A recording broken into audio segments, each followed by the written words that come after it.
Okay, so today we have Alex Block from UIC talking virtually about his series of recent work on the concrete security of the FRI protocol. Thank you very much, Kwong, for inviting me. I'm happy to be here. Sorry I couldn't come in person. I literally started 2 weeks ago at UIC, so I don't exactly have a lot of freedom to travel right now. All right, so today, like Kwong said, this is going to be covering two works related to the FRI protocol or FRI, a work published at Asia Crypt last year and a work published at SCN this year. And before I keep going, and please, if you have any questions, just let me know, just shout out. I'm happy to take some time to explain it. And this is meant to be interactive, so please ask questions. And if you can't hear me or anything, just let me know and I'll figure out if there's anything wrong with my mic. Okay. So just so that we're on the same page, today I'm going to be talking about SNARKs, which, if you don't know, stands for Succinct Non-Interactive Arguments of Knowledge. And it consists of having a set interaction between a prover and a verifier.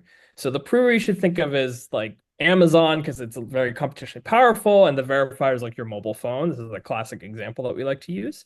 And they're always defined relative to some language L. We're going to say it's an NP language. So just think of it as circuit satisfiability or running a RAM program. Does it execute? Does it stop?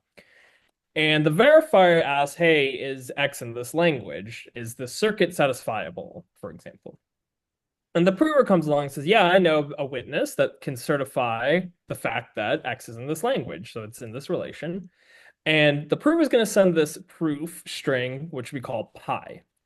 And the verifier will take this proof string, look at it, examine it, and decide to accept or reject the fact that X is in the language.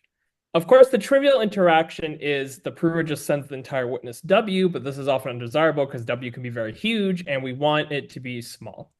So this, along with some other properties we always want with SNARKs, we want completeness, where if you have an honest prover with an honest input and a real witness, it shouldn't have to convince the verifier. The verifier will always accept this interaction. Okay, it'll always accept an honestly generated proof.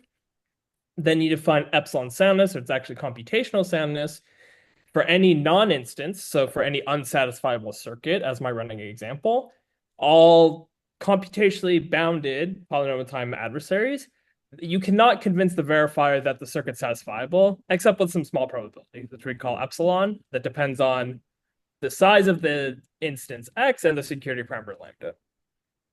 A stronger property we also often want, this is where the knowledge comes in, is knowledge soundness.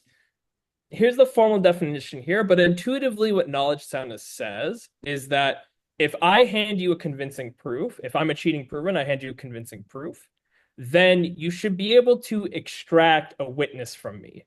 Or really, the only way I could have efficiently generated this proof is I had to have known a witness. That's what knowledge soundness basically says.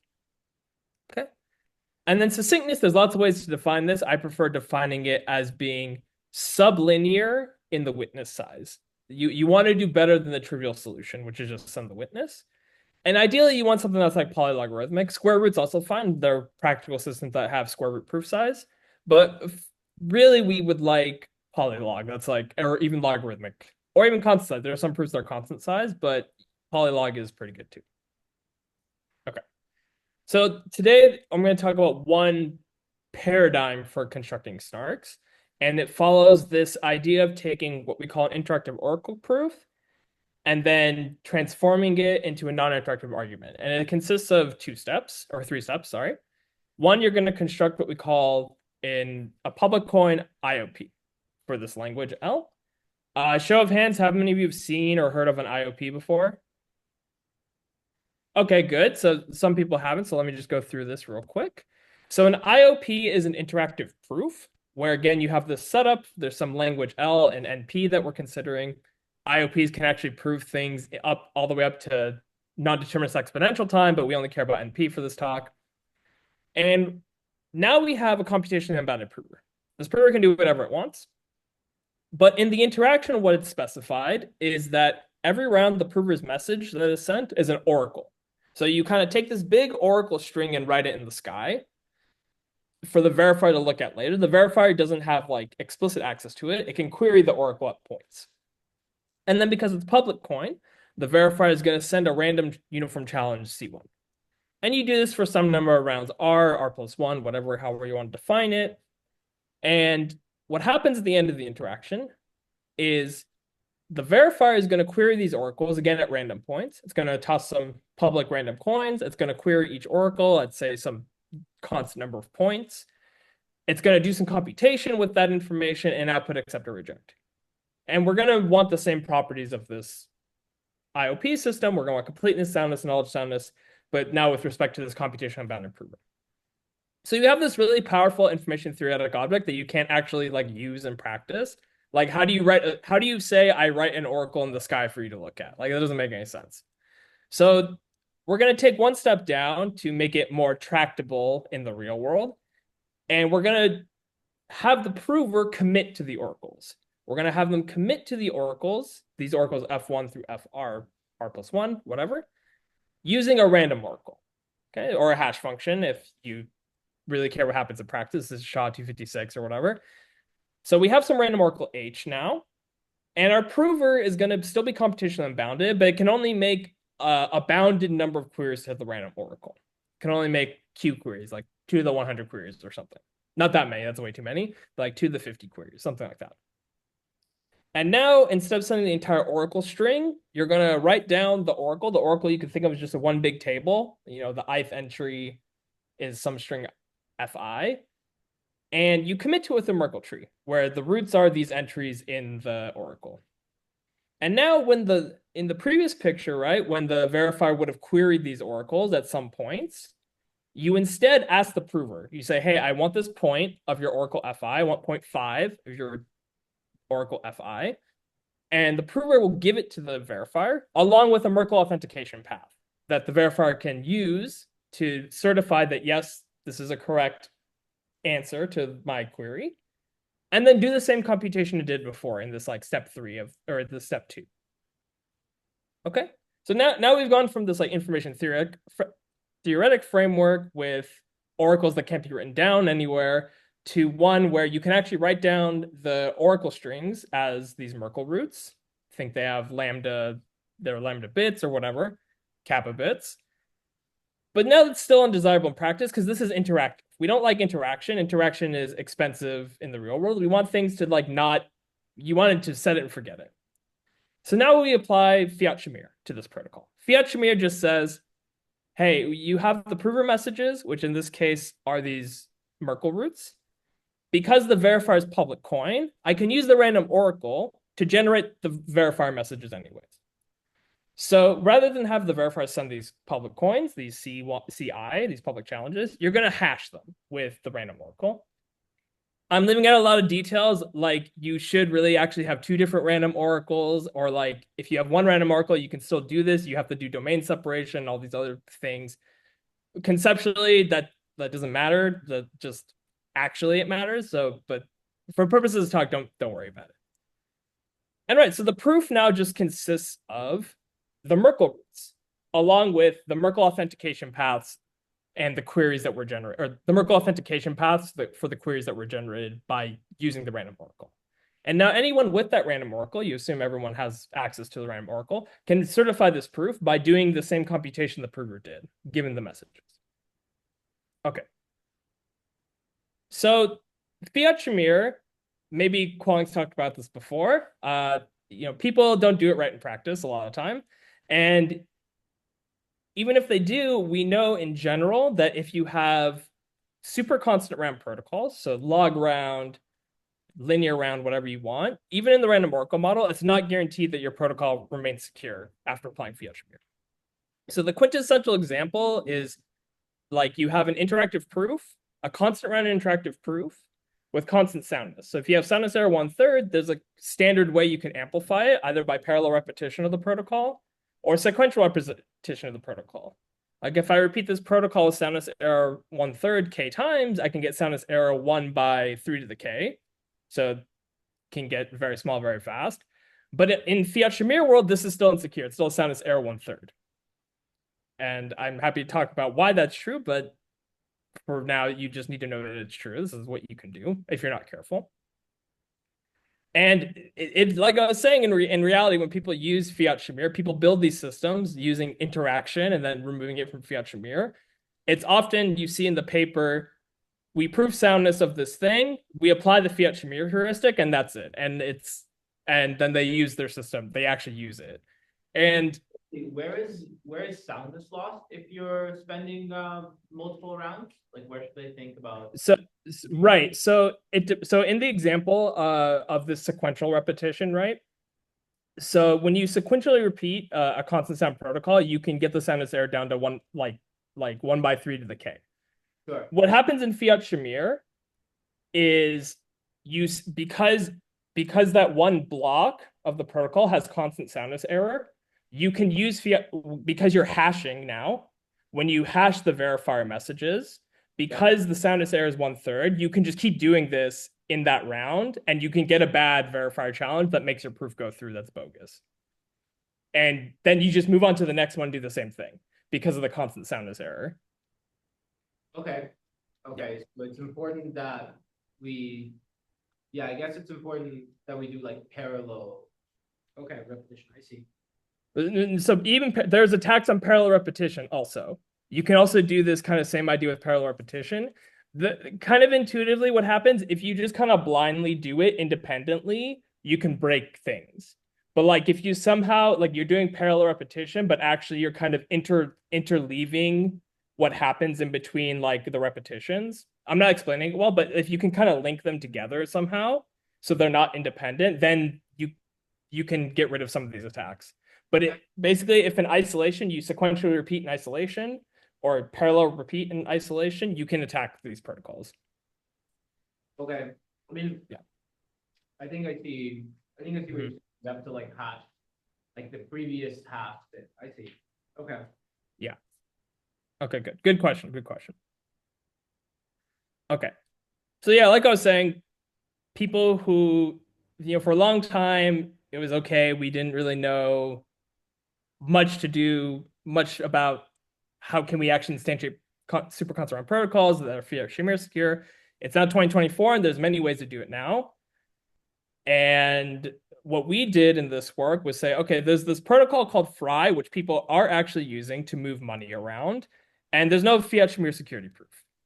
So that's what we did. We actually proved what the Fiat-Shamir security of the protocol is under this paradigm I just described. And it fills in some security gaps in prior work. Then we introduced this notion, which we call delta correlated IOPs, which I'll cover briefly. And we additionally prove these kind of are a subclass of IOPs with some specific structure. And we also prove the Fiat-Shamir security of these objects. And intuitively, you can think these protocols use the FRI protocol as a subroutine. Then we formulate a particular correlated IOP, which we call it Oplonky later, but it captures many of these protocols, which we call Plonk-like in practice. So it captures all these protocols listed here, and roughly Plonk-like kind of just means, okay, there are these protocols that use FRI, and they also do some sort of permutation argument to show that like a permutation of one string equals this other string, roughly. Okay, you don't need to know too much about the details. I'm not going to really get into that in this talk. And then finally, given all this, since we're able to prove the Fiat-Shamir security, we can then take that proof and say, okay, what are systems in practice doing today? Like what parameters are they running at? What are they doing today? Okay. So what is FRI? I haven't even told you what FRI is. Why do we care about FRI? I won't tell you what FRI is yet, but I'll tell you why we care about FRI. It's very popular in this space of SNARKs, and I always like to update this figure from L2Beat. These are all the systems that use FRI that I know of. Like I know for sure use FRI. I'm sure there are more. This is on L2Beat.com, and it has about $1.76 billion in total value locked. And they're running these non-interactive protocols without any Fiat-Shamir security proof, and they're choosing their parameters based on the interactive security of the FRI protocol. Not the Fiat-Shamir security, which you need to be doing, the interactive security, because you can lose security by going from interactive from non-interactive. You do lose security, at least proportional to the number of rounds. So we'll we'll cover that in a bit. And moreover, they're even doing something a bit worse, depending on how you feel about FRI, where they're running off conjectured parameters. And I'll also talk about this as well. Like what does this mean, conjectured FRI parameters versus provable FRI parameters? Okay. And there are many other projects that are using FRI as well, which don't have any of these proofs. Okay. Yeah, before our work, there was no formal Fiat-Shamir security analysis of FRI. It's a real shame, but this is one reason we want to do it, because this picture has a lot of money locked up. Even if the total value locked has slightly gone down as I keep remaking this picture every time I give a talk like this, but it's still billions of dollars. Okay. All right, what is FRI? FRI is a interactive worker proof proximity. It stands for fast read-Solomon interactive worker proof proximity. And it has some parameters. It has this finite field. You define some finite field with respect to FRI and some domain L0. It has some particular structure you don't need to really worry about for this talk. And it comes with some degree bound 2 to the k. And it's defined with respect to the space of read-Solomon code words. Read-Solomon code words, you should just think of, it's the set of all evaluation vectors of degree less than d0 polynomials on the set L0, okay? So you can think your input is a degree d0 polynomial, d less than d0 polynomial, and your output is the evaluations of this polynomial in some fixed order on this domain L0. And then parameters we care about, there's this rate parameter, which is the degree by the domain size. And then there's this important proximity parameter, which I'll talk about in a second what this means. And some repetition parameter the verifier does. The verifier does some checks at the end of the protocol, and you want it to repeat these checks so that it's absolutely certain that nothing went wrong. Okay. So what FRI does, FRI says, hey, you have a function from L0 to the finite field. I can prove to you that this function is close to the domain of read-Solomon code words. Okay. What this means is, what delta close means is that there exists some code word in this space of read-Solomon code words that is Hamming distance at most delta, or relative distance at most delta from G0. Otherwise, the function's delta far. And delta far means there's no function in the space of read-Solomon code words close to this. Okay. So this is kind of me just trying to set up everything that FRI does so that you have an idea. It's a test. It tests whether or not some function you have is close to some specified domain you're looking at. Okay. So with FRI out of the way, how do we show Fiat-Shamir security? So there are a few ways, and in this talk, we're going to be concerned with something called round-by-round soundness. This was originally introduced by CCH+. I don't remember all the acronyms here, or all the last names here. And in subsequent work, they introduced the knowledge variant, and then this recent book by Chiaz and Yogev give a lot of nice bounds for round-by-round soundness for IOPs. So what is round-by-round soundness? So the main intuition behind round-by-round soundness is this. When you have a malicious prover, they start with a false statement. When you're trying to prove to a verifier that a false statement is actually true, what should be the case is that you can't do this. You're in a situation where you're like doomed, is what they say. So if your instance isn't in the language, you're kind of in a doomed protocol. You're doomed to fail. You should be doomed to convince the verifier that anything actually works, right? If my circuit's unsatisfiable, it should be like impossible for me to convince the verifier that I can do otherwise. The protocol is doomed. I should not be doing this. I should not be trying to lie. But even if I persist as this dishonest prover, I'm going to persist. But no matter what I do, because the protocol is round-by-round sound, your protocol should stay doomed. Like the prover can't suddenly do something weird to get out of the protocol state being doomed and convince you of a false statement. Okay. So kind of more formally, so that we can see what the round-by-round in this definition comes from. So round-by-round soundness is like this inductive definition, where you always assume that if you start with a false statement, your protocol is doomed. If you've done nothing, the transcript's empty. Your protocol is doomed. Okay. Then if you somehow have completed this transcript, if this transcript is doomed, so this is this x comma tau, so you have a complete transcript tau. If this state is doomed, then the verifier is going to reject. So the verifier should always reject a doomed transcript, complete transcript. Okay. Now the more inductive definition. So suppose I've interacted with you for I-1 rounds, the proven verifier. Now, if this object is doomed, this transcript is doomed, this partial transcript, then again, no matter what I send as the malicious prover, the probability over the verifier randomness that I can escape the doom set should be small, should be at most epsilon. So this is trying to capture the intuition of like, if the protocol is doomed in this I-1 round, then no matter what I do, no matter what message I send, the probability of me leaving this doom set is very small. So the protocol stays doomed with high probability. And if your protocol has round-bound soundness error epsilon, if it's an interactive proof, then and you have k rounds, then you have Fiat-Shamir security k times epsilon. So it gives you really direct bound. For IOPs, it's slightly IOPs in the random oracle model, it's slightly different. We'll get to that in a bit. Right now, actually. So round-bound soundness, like I said, implies Fiat-Shamir security of interactive oracle proofs. It also implies Fiat-Shamir security of interactive proofs, which is where it was originally introduced. So it was introduced in the context of getting Fiat-Shamir security without random oracles in the standard model, actually. And you can use something called correlation intractable hash functions to do this. But for our purposes, we care about random oracles. Random oracles are correlation intractable, so all the results here hold. Okay.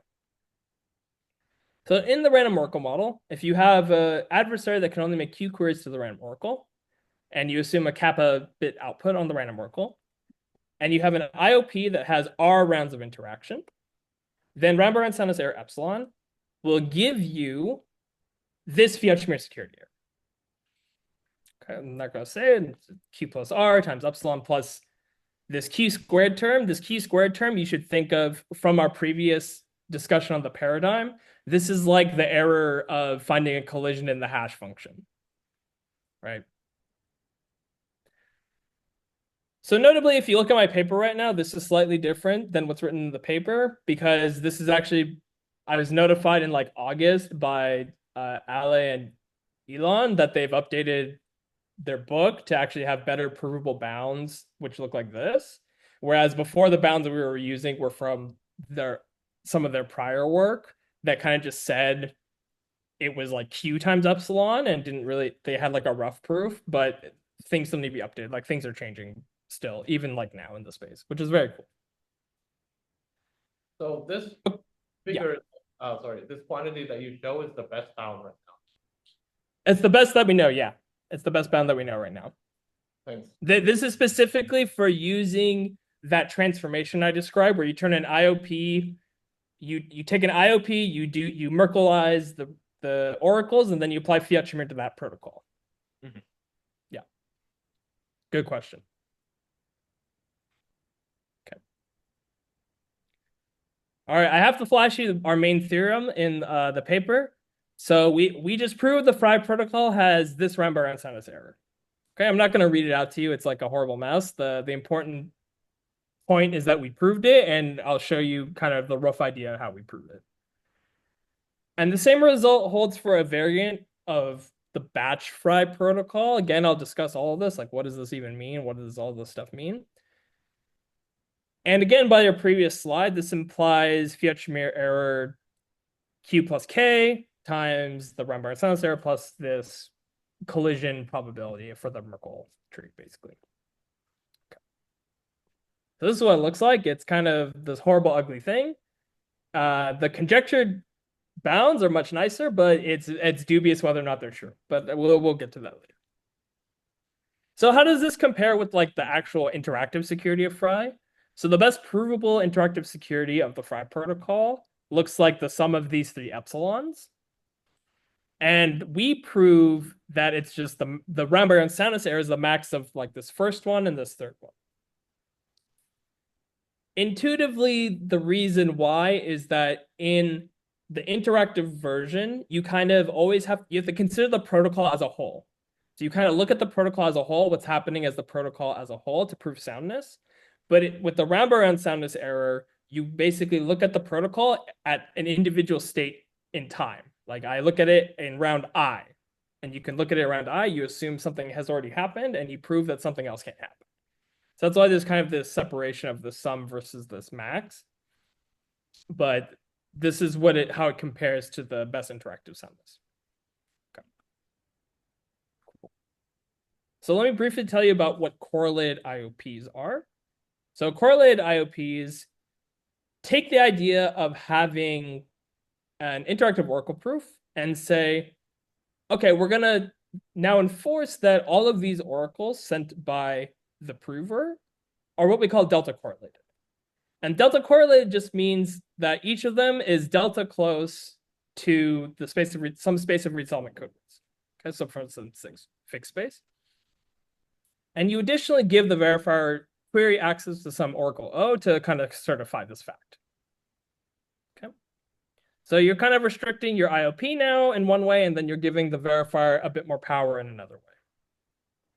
This seems kind of contrived, but we're doing this basically because a lot of protocols that do this are using FRI as a subroutine for this oracle O, and they kind of look like this. They're testing this delta correlation. So we thought, why not abstract it? Why not make it into a nice abstract form so that we can prove things about easily? Okay. So in addition to all of your normal IOP checks that the verifier does, you also check simultaneously whether or not all of these functions are delta correlated. Okay. That's all it is. This is just the definition. Yeah. So the correlations are also between different oracles, right? Okay. Yeah. Well, so individually, you're saying they're all delta. Each one is delta close to this space. So intuitively, if you take a random linear combination of them, it should still be, again, another thing that's close to the space. And so you can do it all simultaneously. That's essentially what it is. You can also do it individually, but that's inefficient. Yeah. So that's making one query. So if you think about queries to this oracle O, you can either do R+1 queries to test them individually, or you can send the prover like a random linear combination challenge or something, and you can test it all simultaneously. Okay, good. So with this weird object, I'm building up to why we care about this.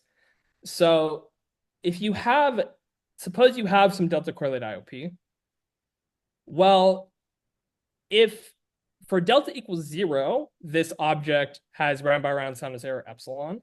So what does delta equals 0 mean? It means all of these oracles are actually read-solvent code words. So they're very structured. You know exactly what they look like. They are evaluations of some polynomial and some domain. So that's arguably a simpler IOP to construct. So if the simpler IOP for 0 correlation for read-solvent code words has round by round soundness error epsilon, then we show for any delta, so it shouldn't be equal to this bound. It should be delta up to this bound between 0 and 1 minus square root of rho and eta. Then the resulting IOP actually has round by round soundness error epsilon divided by this term. Okay. So all we're doing is giving this nice theorem where you can construct a nicer object and then you get a more powerful object out of it with a little bit of loss in your round by round soundness error. Okay. And the second thing is, okay, in the first bullet, we still have this oracle hanging around. We can't really keep that if we want to make a real protocol out of it. We want to apply Fiat-Shamir or something. This oracle is still hanging out there. So then what we say is, okay, well, if you do the natural thing you might expect, where if I have another IOP for testing this delta correlation that I need to test for, and it also has round by round soundness error, let's say this epsilon prime, then if I replace this oracle O with this protocol pi prime, then you get a nice result about the resulting round by round soundness error. Okay, it's going to be the max of either the epsilon prime or the round by round soundness error you had before. Okay. So this is kind of trying to capture this nice result where you might expect, where we had this weird oracle hanging in the sky, but we're eventually going to get rid of it with an actual protocol, and we want to make sure we understand how it behaves. Okay. And this is very nice because it gives a nice new paradigm for SNARK design. You can construct an arguably simpler IOP for zero correlation, where you enforce that the prover is sending oracles that are Reed-Solomon code words. Then you apply the first bullet of our theorem. You can get it. This now becomes an IOP for any delta up to the bound we have. Then you apply, you replace your oracle with an IOP for delta correlation, which is the FRI protocol, for example, plus the second bullet of our theorem. And now you just get a round-by-round knowledge sound IOP. And then you apply this Fiat-Shamir-like transformation that I described at the start of the talk, which we actually call the BCS transformation, and you get your SNARK, or SNARK or SNARK. So it's a nice different way to construct these SNARKs. And in fact, it captures many of these Planck-like protocols I mentioned in practice that build their SNARK in this way. Okay.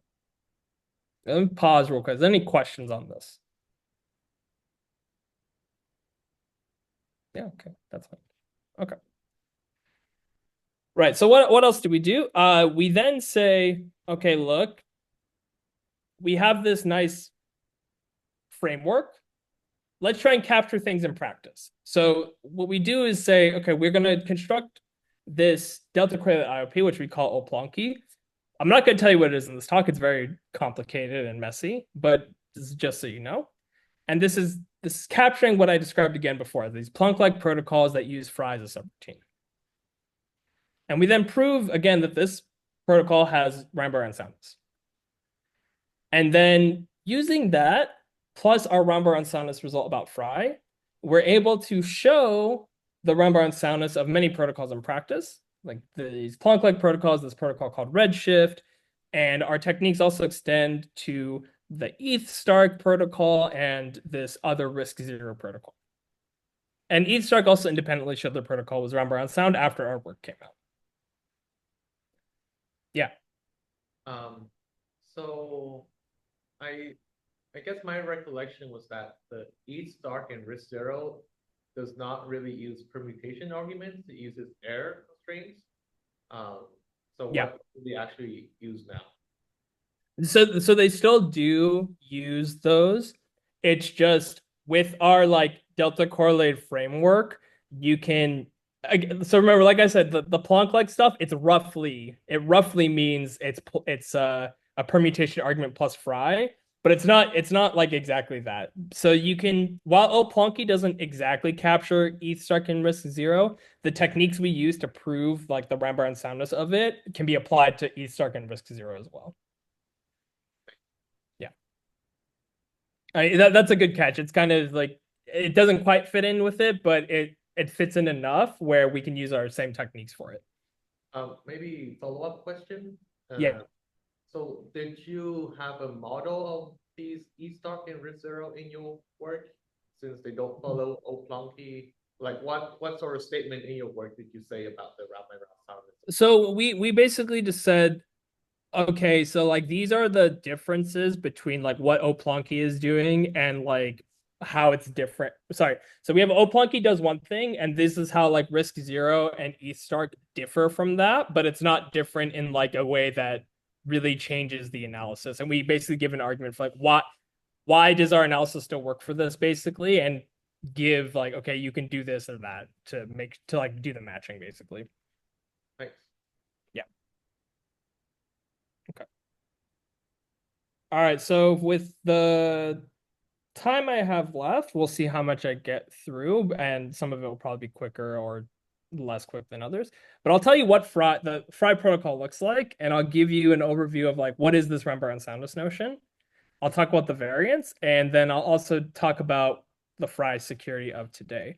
I think maybe I should have put the last bullet first, like how do we actually use our results? I think I'm going to jump there real quick and then jump back to the FRI protocol overview.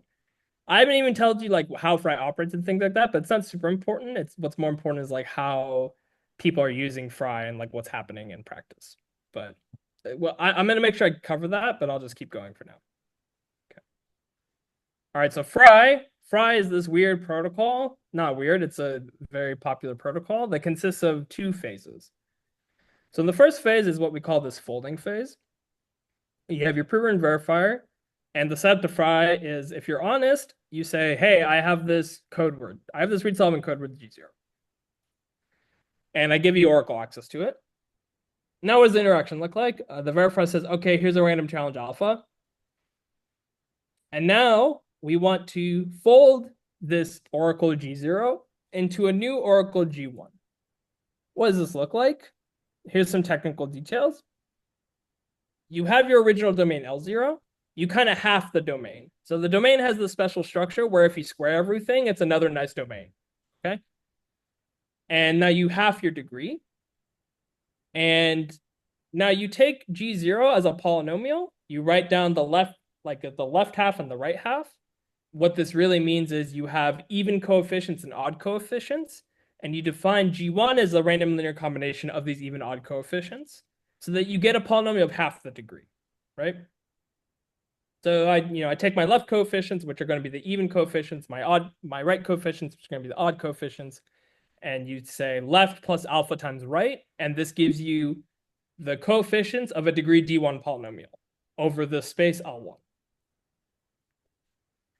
And then you do the above interaction again with this G1 polynomial. So this is what I mean by folding. You kind of take your polynomial and you half it the degree each time. So kind of more detail, if you have this GI, alpha I, again, you define this GI plus 1 with respect to this Li plus 1, where you have the even coefficients plus the odd coefficients, essentially. Okay. Again, you keep this recursion up. Why do we do this? So we do this so we have a logarithmic round protocol. Okay.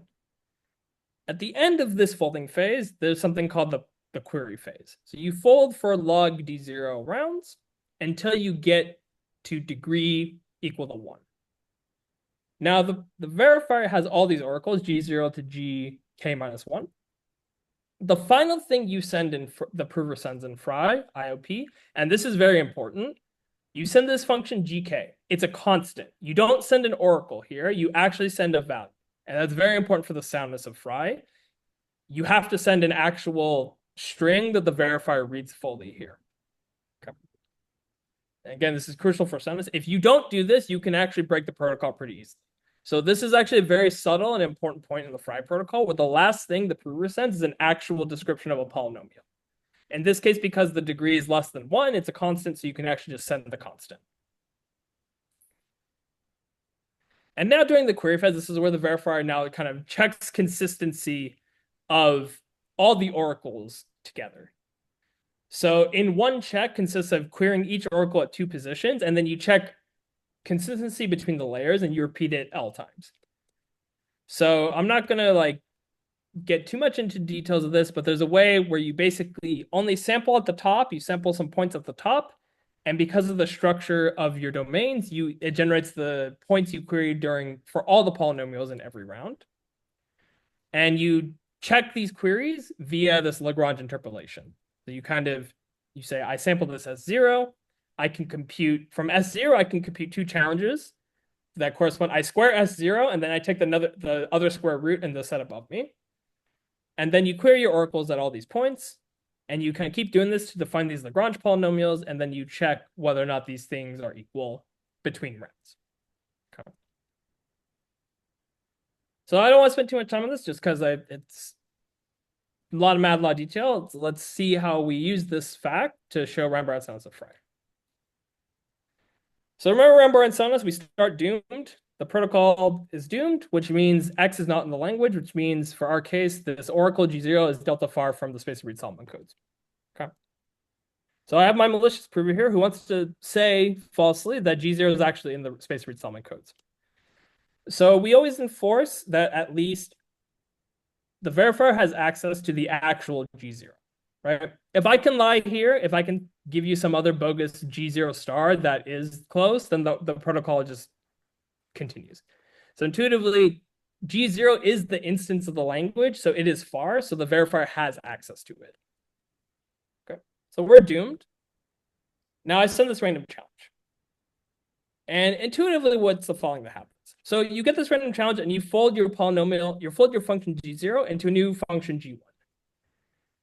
So if you got unlucky, if the verifier sent this challenge alpha 0, such that when you fold this G0 function into G1, G1's now delta close, then the prover can just behave honestly for the rest of the protocol. The prover doesn't have to do anything anymore.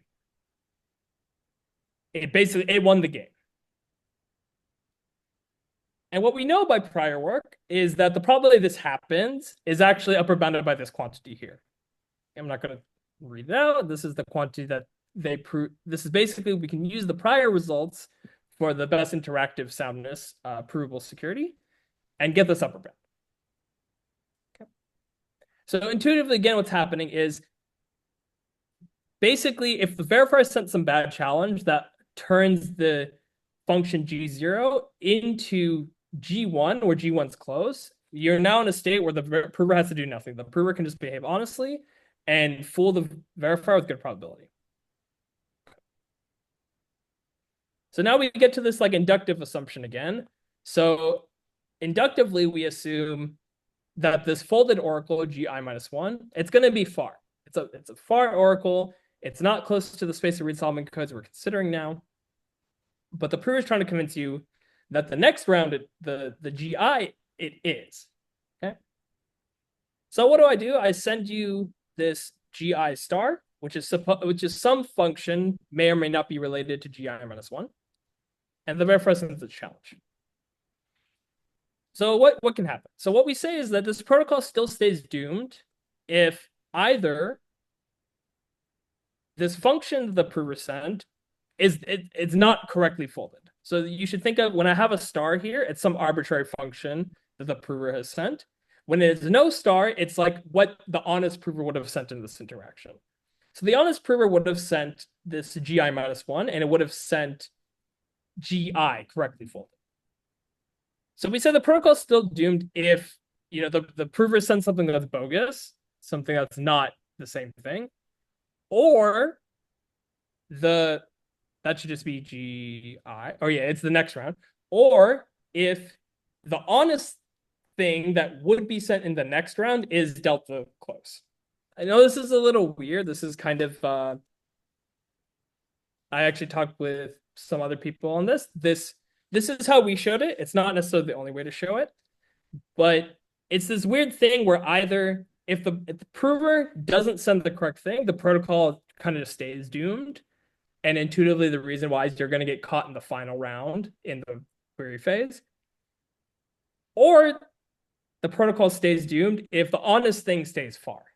Another way to put it, the only way the prover can escape the doom set is if it sent the correct folding and the next oracle is delta close. Then the prover is very happy and can get out of the doom set. Okay.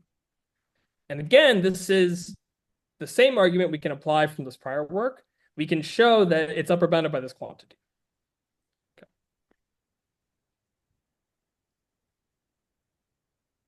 All right. So now in the query phase, how we've set up our doom set is actually, okay, the protocol is doomed if there's at least one oracle that's delta far. There's one honest oracle that's delta far. Now, we again have stipulated that in the final round, the prover has to send an actual value. It cannot send an oracle. Again, if it sends an oracle, you can break everything. So it sends this value GK star. And because it's an actual value, it's actually a code word. It's a constant degree polynomial. It's a code word. And it's very simple now. The protocol is not doomed if all the verifier checks pass. So the protocol is doomed if at least one of them doesn't pass. And again, the prior work shows that if there exists a round where one of these things is delta far, then the probability that all the verifier checks pass is 1 minus delta. Okay. Can you go back to the previous slide? Yeah. I want to check my understanding. So, yeah. A alpha I, how does the challenge alpha I features into this? Right. So it's kind of like a look ahead. So the doom set is kind of defined in this look ahead way. So this is a great question. So you have a few things happening here, right? When from the prior round, you have this alpha I minus one, right? And the prior round, you know there was this GI minus one that should have been sent by the honest prover. Okay. So in round I, the prover P star can send some bogus GI star. GI without the star is the correctly folded function. Okay. You can compute this from you know this even before you get alpha I. Okay. So once you get alpha I, you can kind of do a look ahead. You can say, okay, I know what GI is. I have alpha I. I know what GI plus one is supposed to be. Right. So because of that, because you have everything in the transcript so far that you need to compute GI plus one, this is why we can do this kind of look ahead. And we say, okay, if this look ahead is delta close, for example, that's bad, right? I've just sent a challenge where in the next round it's going to be delta close, and the prover can basically lie about it. The prover can just send that and be happy. But we also need to make sure that in this round, it actually did send this GI, because if it sent a different GI star that's not equal to GI, there's an argument that they have where it's like, even if this happens, even if like you sent GI star that differs from GI in one place, you still get caught with high probability during the consistency checks of the protocol. So there is a sort of double folding here, right? From I minus one to GI plus one. Okay. But this still holds according to the proximity gaps result. Yeah, exactly. It's a bit weird. So there's like a more natural definition of the doom set that you might think works, and like it's really simple, where like it's just is the next oracle delta close or not, right? That's like a very natural way you might define it, but like I couldn't prove anything with that. Like it was just like you're not looking at anything that's happened in the transcript so far, basically, and it's kind of like it's this weird thing where you kind of need to consider everything you've sent so far, because if you sent, I'm getting into the details, right? If I sent some bogus oracle some round that isn't a correct folding, basically the verifier can catch that, because it's gonna like fail some consistency check with high probability. So that's why in this doom set definition, you kind of need that, okay, in order to escape the doom set, the prover basically had to have only been sending honest oracles and lucked out. Like it had to luck out that the verifier set bad randomness. Yeah, sorry for the details. No, good question. Yeah. Okay.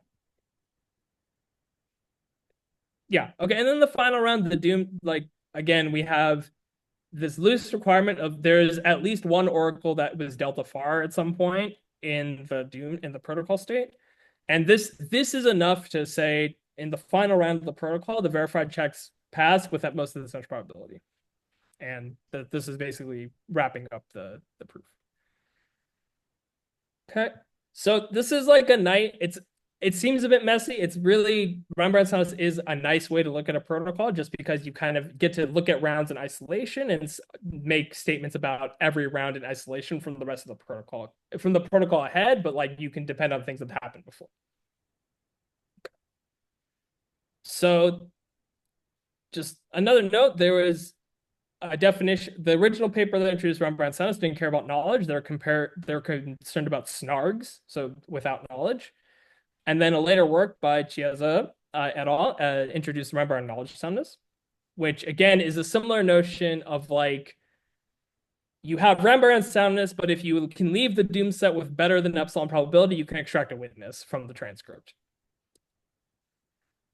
So the follow-up book on all this stuff by Chiesa and Yogev also introduced a slightly stronger notion that's like different from this other that's similar but still different than like CMS's definition, and I'm not going to get into details, but what we showed is under the original definition, the FRI protocol has the same Rembrandt knowledge error. Okay, and again, here's the intuition: if you can leave the doom set, you can extract a witness from a transcript. That's all it is. Okay, so I have a few more minutes, and let me just talk about some variants of FRI. So this version of the FRI protocol, nobody actually uses. It's like people do all these other optimizations for FRI because even though this is a polylogarithmic size proof protocol, the proofs in practice are quite large if you just do this version of FRI. So they do other things. So one is called batch FRI. One is they do larger FRI folds. And one is they terminate the folding phase early. And I'll just briefly go through what these things mean. So how they affect round-variant soundness. So in batch FRI, you have T polynomials, actually, that are supposed to be in the Reed-Solomon code space. And you give an oracle to each of them. And the verifier sends some T random challenges. And then you run FRI on this linear combination polynomial, right? So if these are all polynomials, the linear combination is a polynomial, right?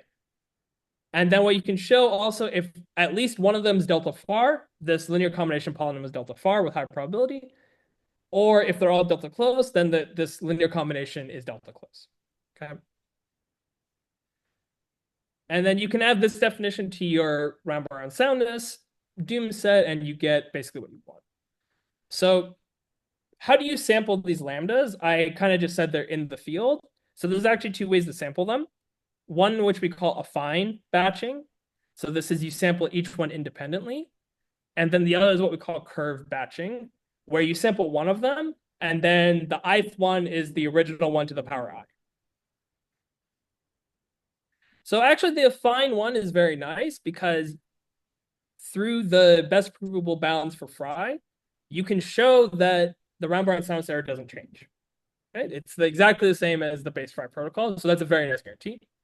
But the proof size is larger because the proof size, you have to send T of these lambda values versus in the curve batching, you send one value. But at the cost of sending only one value, you actually get a T times blow up in the soundness error. So it's like a big. So on the left, we have better soundness but larger proofs. On the right, we have worse soundness but smaller proofs.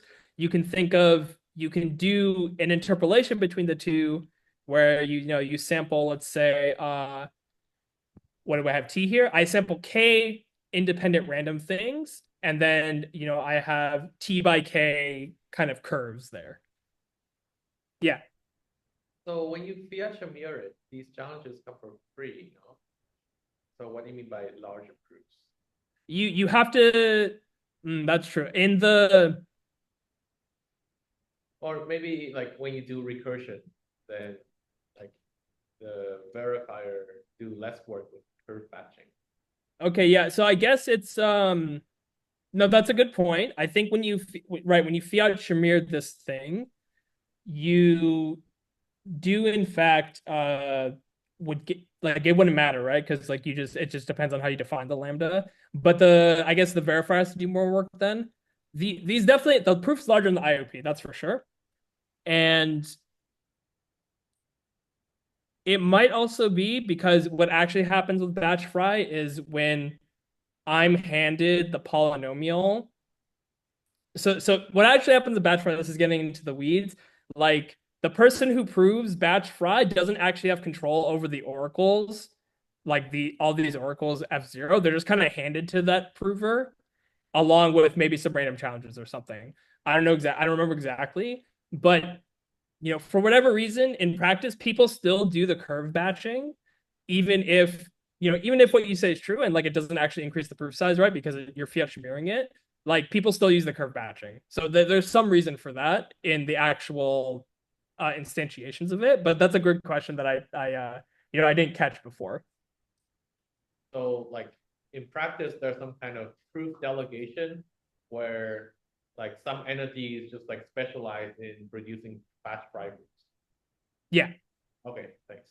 Yeah, I think that's basically what like the Starkware proof system does. Is like it kind of like I think the sharp prover, or the sharp verifier or prover just kind of sits there and it takes your thing and produces a proof. So it doesn't actually have control over the oracles it's given. It's just given them and then has to do something with them. Thanks. Yeah, I'm thinking. Okay, so another thing that you can do to kind of reduce the proof size is by reducing the number of rounds by increasing. Okay, I'm like out of time, but let me just do this real quick. So here we fold the domain in half every time. You can kind of extend this to fold by larger sizes every time. But if you do this, you actually get worse soundness error again. So if you fold by a factor of A, so this is what I have here. I have this factor AI. If I fold by that factor, then this is the soundness loss in that round. Okay. All right. So it is 4:30. So let me, I guess, just wrap up. Another thing you can do, you can stop the protocol early by not sending a degree 1 thing. You can send a degree 7 thing, for example. It doesn't affect the round-by-round soundness, but it increases the IOP proof size. But it can decrease the amount of work you have to do in Fiat-Shamir because you have to compute less Merkle trees while keeping the proof size the same, actually. Okay, I'm just skipping this over real quick. If you're wondering how secure things are today with these conjecture with these systems, basically, okay, they're relying on conjectures because the cost of doing provable security is about 2 times the cost of doing conjectured security. This includes proof size, prover work, verifier work. And what we found is that these systems targeting 100 bits of interactive security, well, if you believe these conjectures, they stay the same. It's 100 it's 100 bits of non-interactive security. But if you don't trust the FRI conjecture because it's an information theoretic conjecture, it's not a cryptographic conjecture about the protocol, you can lose between, like, what is this, 30 and 70 or 60 bits of security. It's really bad. It's really bad if you don't trust the conjecture.